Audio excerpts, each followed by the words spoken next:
আপনার স্কোয়াডের সামনে হিরো কেমনে হবেন? Top 5 tricks.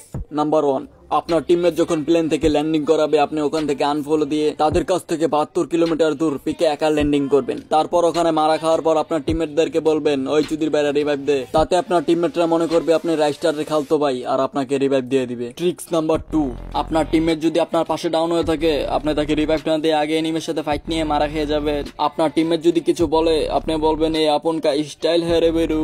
তারপর থেকে আপনাকে দেখলেই বিগ ফ্যান বলবে। ট্রিক্স নাম্বার 3, যখন সিএস ম্যাচের ভিতরে 3 রাউন্ড হয়ে যাবে আপনি যদি সাইবার বানানো না করতে পারেন তারপরেও ডাবল সাইবার নেবেন আর এনিমির সামনে গিয়ে মারা খেয়ে যাবেন। তাতে আপনার টিমমেট আপনাকে ভিটুকের জন্ম দেওয়া ছেলে মনে করবে। ট্রিক্স নাম্বার 4, আপনার টিমমেটরা যখন ফাইট নেবে আপনি তখন ফাইট নেবেন না। আপনার টিমমেটরা মারা খেয়ে যাওয়ার পর আপনি তাদেরকে রিভাইভ না দিয়ে আপনিও গিয়ে মারা খেয়ে আসবেন। তাতে আপনার টিমমেটরা আপনাকে নিয়ে গর্ববোধ বোধ করবে। ট্রিক্স নাম্বার 5, এইটা ফলো বাটন, ফলো করে নাও, বিশ্ব নাম্বার 1 প্রো প্লেয়ার বানাই দিব।